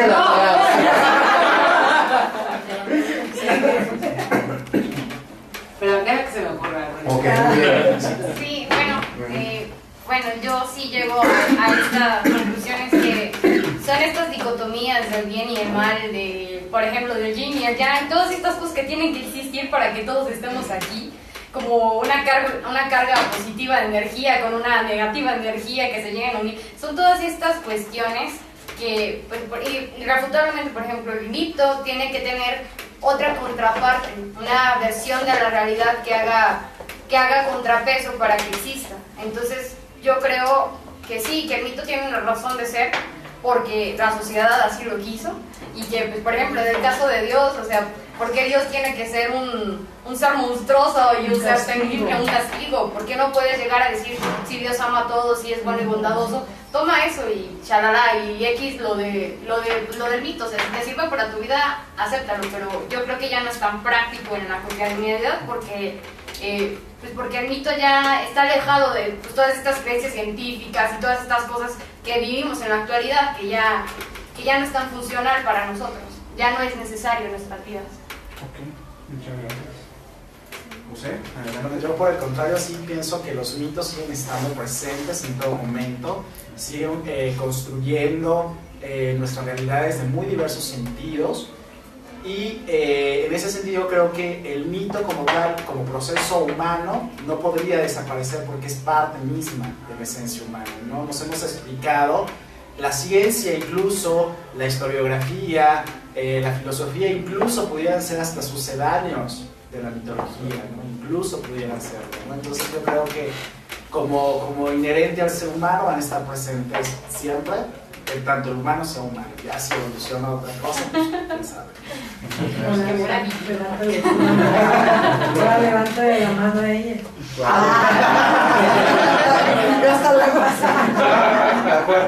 Aquí alguien. La cuarta persona, gustan. Allá atrás están muy calladas. Eso es todo, señor. Estamos con la cámara. Se escudan en la cámara. Gustan. Cuarto, muy bien. Yo también, al igual que compañero, pienso que los mitos son parte del ser humano y que son necesarios porque, como ustedes también comentaban hace rato, o sea, es necesario creer en algo para el ser humano. Entonces, por eso inventamos los mitos, por eso inventamos las leyendas Creo que van a continuar. A lo mejor llega, bueno, por ejemplo, lo de los dioses y todo eso siempre van a existir porque es la necesidad del ser humano de creer. Eso ni me ¿Cuál es tu gustó. nombre, perdón? Alma. Alma. Muy bien. Y la última conclusión. ¿Ya se le ocurrió a los señores? La última Ya tiene rato levantando la mano. No le hacen caso. No, mira, yo creo que sí tienes razón, Hugo, que sí te llevas muchas cosas. Yo ahorita en lo que ustedes están opinando, yo estoy pensando mil cosas y eso que nada más, todavía estoy aquí, porque sí, a lo mejor me voy a llevar muchas cosas, me gustó. No había, Lupita siempre me había invitado y hoy, bueno, tuve la oportunidad de estar aquí, me gustó mucho. Y también me hizo pensar muchas cosas. Yo creo que sí, los mitos sí te pueden servir. Yo creo que sí hay que tomar, como todo, decía mi hermana, no, toma lo que te sirve. Y a lo mejor hay buenas cosas que puedes tomar y hay cosas que no, pues las tienes que rechazar. Yo no voy con eso, como lo de la religión, ¿verdad? Y bueno, pues nada más eso. Ok, muchas gracias. Toño, ¿gusta agregar algo? Pues lo que comentaba hace rato, ¿no? El mito de repente responde a un anhelo de la humanidad, o de los sujetos, que le ayudan a vivir, como decía Noemí hace rato, ¿no? Que al responder esos anhelos a través de un mito o de una figura que construye, pues le ayuda a sobrevivir, ¿no? Y hacer de su vida algo útil a lo mejor, ¿no? Porque también estaría en contraparte esta angustia de la finitud del sujeto, ¿no? También saber que en algún momento va a dejar de existir. Entonces el mito le puede ayudar precisamente a eso, ¿no? A saber que puede haber algo más, ¿no? Diferente a lo que vive en ese momento. Muchas gracias. Rodrigo. Claro. Creo que bueno, algo que nos faltó quizás dialogar más sobre qué otras funciones tiene el mito. Yo veo el mito mucho en el arte, ¿no? Es decir, quizás, bueno, todas estas diosas, ¿no? Ninfas, quizás, bueno, pues es como una musa que me sirve a mí para redactar una obra, hacer un libro. Yo creo que incluso muchas veces la mitología puede ser más arte que algo que sucedió, ¿no? Es decir, todas estas figuras que vemos de mármol, es decir, quizás era la forma que estas civilizaciones exponían su ser más artístico. Quizás no era su fin último el de decirnos, bueno, el mundo es así es el cielo, así es la tierra. Quizás, y bueno, ¿qué tal si los mitos inicialmente solo comenzaron como una forma de arte y no una religión o una filosofía de la vida? Sería mi última pregunta. Pues nada, yo también estoy muy de acuerdo con José. Yo me acuerdo de algo que menciona Jean Cocteau en una historia de una desintoxicación, haciendo alusión a la medicina en específico, ¿no? Y dice que el discurso positivista, ahí donde ya encuentra sus limitantes en todas las posibilidades que también nos ofrece, la gente vuelve a los métodos de Molière, ¿no? A las purgas, a los vómitos, a las sanguijuelas, porque es algo que le resulta, porque es algo en lo que tienen fe. Entonces, con base en eso, la importancia también de los mitos, ¿no?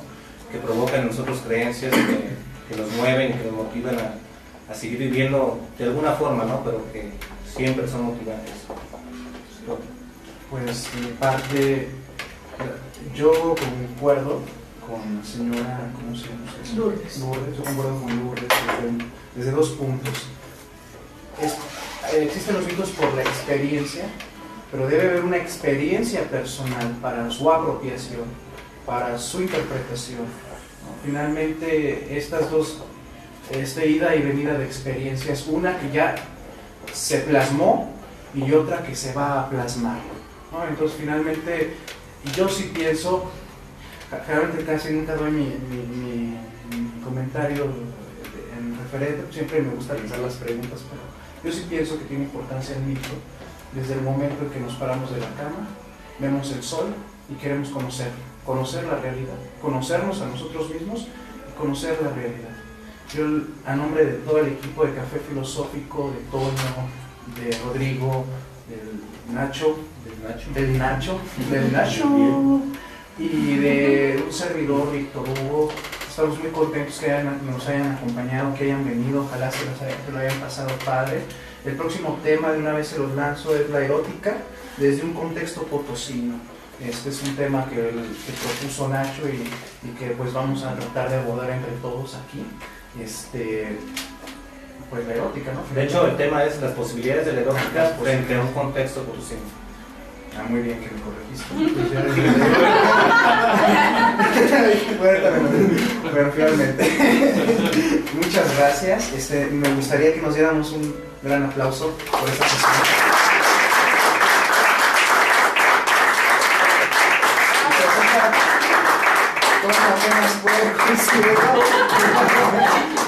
Muchas gracias. Ok, bueno, de entrada nos arriesgamos al fauno, ya sabemos por la sede, pero sí en determinado momento sí nos pareció interesante abordar el mito, porque el fauno parece que es un personaje. ¿Tiene que ver con la película? Puede ser, sí. ¿Y por qué? Porque finalmente el fauno es el dios de los griegos llamado Pan. Este dios llamado Pan, luego para los romanos cambió a Fauno como tal. Entonces este dios Pan es un hombre, pero a su vez tiene patas de macho cabrío y anda así, ¿no? Y finalmente anda en los bosques, tiene también orejas como si fuera elfo, ¿no? Así puntiagudas, y tiene cuernos. Entonces este mito surge, Pan, él es muy enamoradísimo incluso, pretende a las ninfas son también una especie de hadas de los bosques, y anda tras ellos, y hay varios mitos, nos encontramos con varios en este tipo. Uno de ellos es que anda siguiendo a una ninfa, pues anda de cachondo y se arriesga a ir por una ninfa, y en su momento la ninfa para escaparse va con sus hermanas y dice, bueno, ¿saben qué? Escóndanme, y la esconde y se transforman en caña.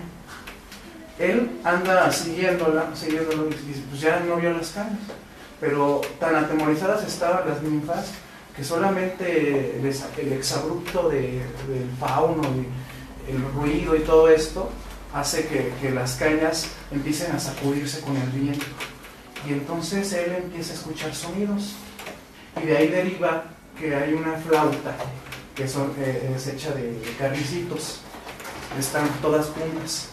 Esta flauta se llama Sirene, en honor a la hada que se llamaba Sirena. Entonces él se ideó y a través de esas cañas hizo la flauta, y ahora se le considera que él es uno de los inventores, ¿no? Finalmente. Pero ¿qué nos quiere decir esto, no? O sea, ¿nos vamos a tragar la historia? ¿O qué pasa con la persona cuando escucha un mito? Yo preguntaba en las redes sociales, nos pueden encontrar en Facebook, ¿qué pasa? Le metemos en nuestra imaginación movimiento. Ahorita que les empecé a contar qué pasó, sí se estaban imaginando la escena, tipo película, tipo foto, había movimiento en ella, se imaginaron a las cañas ahí, con el viento moviéndose.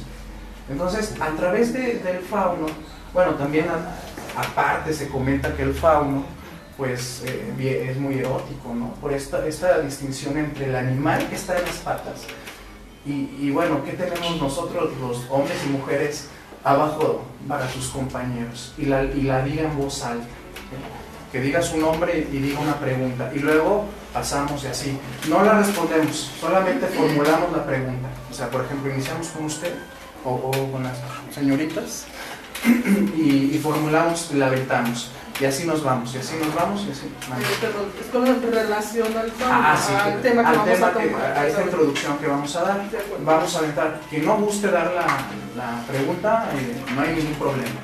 inmediatamente se va a otra pregunta, y así, y hasta terminar con la señora, ya iniciamos lo que sería el diálogo. Bueno, a continuación, ¿tiene más comentarios? Ok, bueno.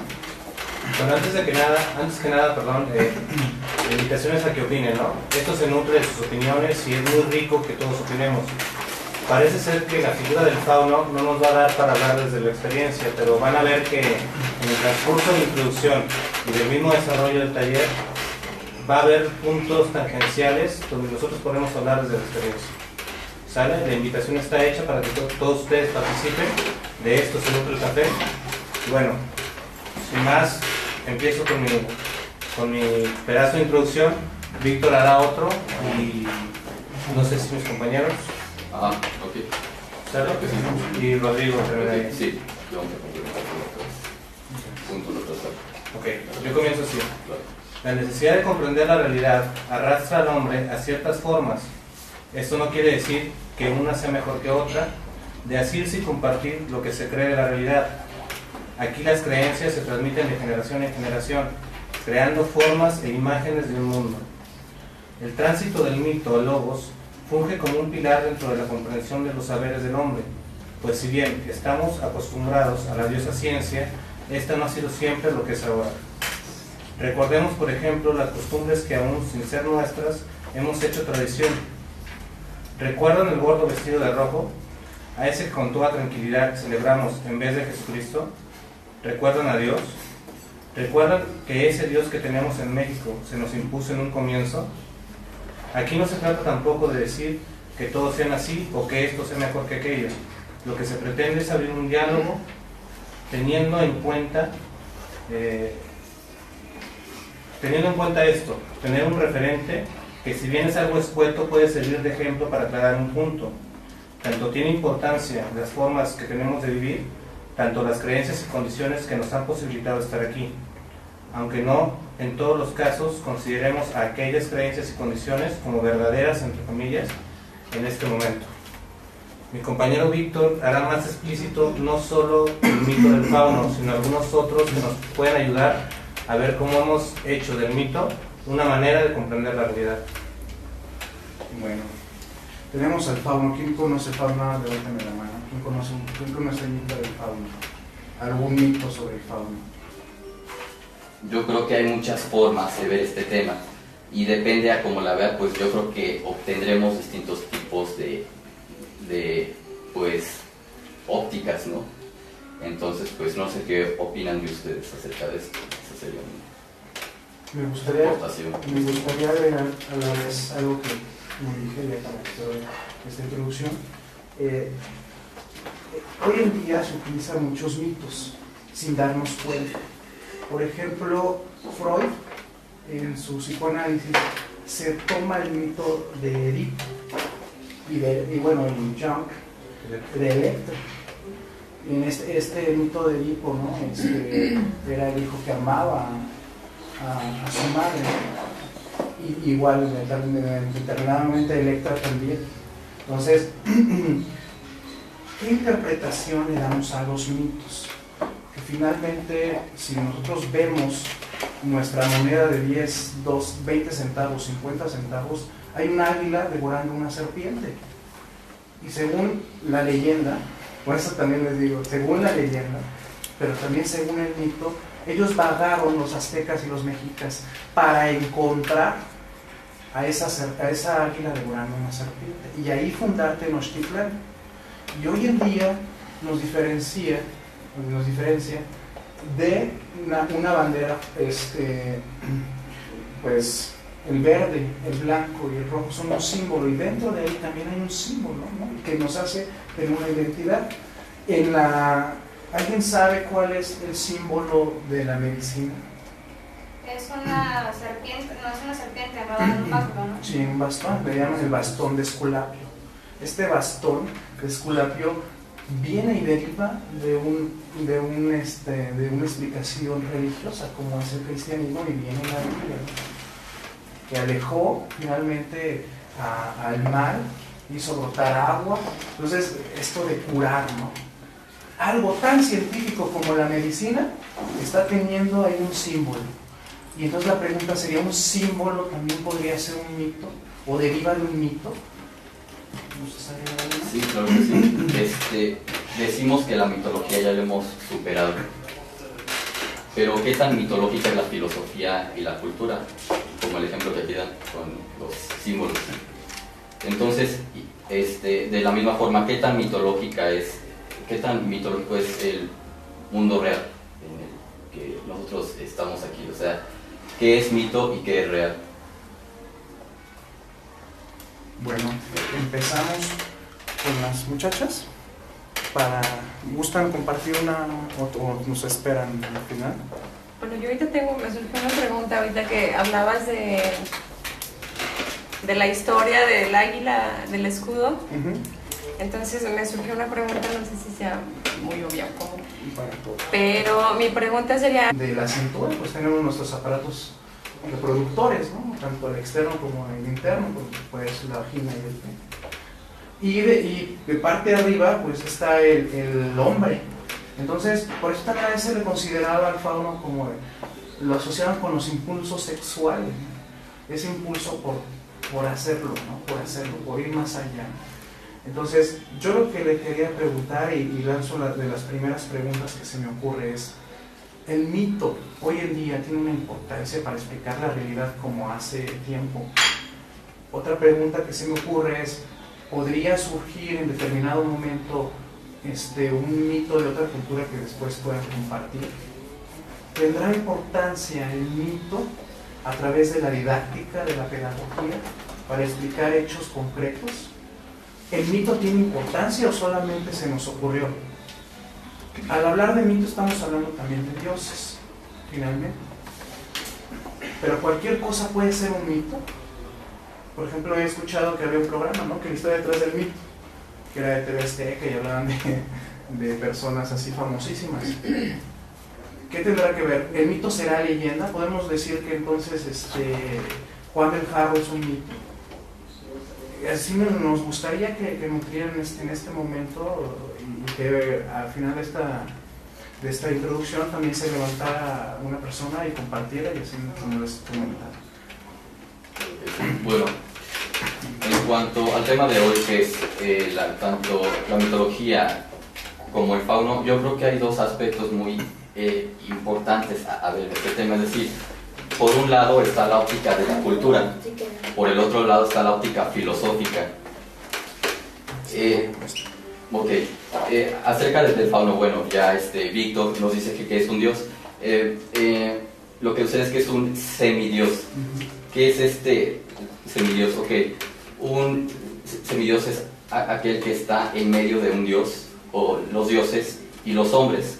Entonces, este tipo de semidioses pues son como que los comunicólogos entre los dioses y los hombres, es decir, son los que le entregan los mensajes de los dioses a la gente, ¿no?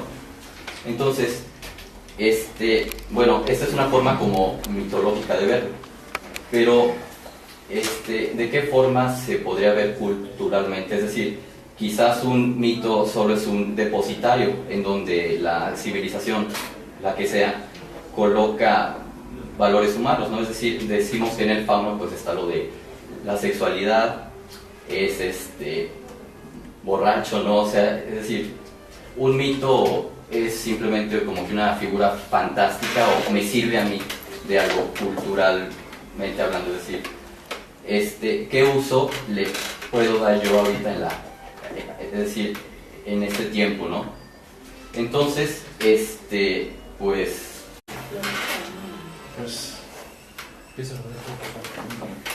bienvenidos a la primera sesión del Café Filosófico aquí en el Fauno. Ya tenemos aquí, ahorita estoy viendo a varias personas que nos han seguido en el Instituto de las Mujeres. Muchas gracias por acompañarnos también en esta aventura. A las personas que son nuevas, que vienen por primera vez a una sesión del café, y más en el Café Filosófico aquí en el Fauno, pues bueno, nada, les platico un poquito. Ya te lo has chutado, yo creo, esta historia muchas veces. El Café Filosófico nace en una universidad, la Universidad del Centro de México. Nace como una materia así, como un proyecto de materia, y poco a poco una compañera que ahora ya no está con nosotros porque se fue a estudiar a otro lado, ella lo inicia y lleva 34 sesiones en la universidad. Ahí cita personas, muchas de las veces éramos compañeros, maestros, realmente eran personas muy allegadas a nosotros. El proyecto empezamos a ver que tenía importancia y relevancia, y cuando ella egresa, mi compañero Juan Ignacio y un servidor Víctor Hugo nos animamos a sacar el proyecto a otras instituciones.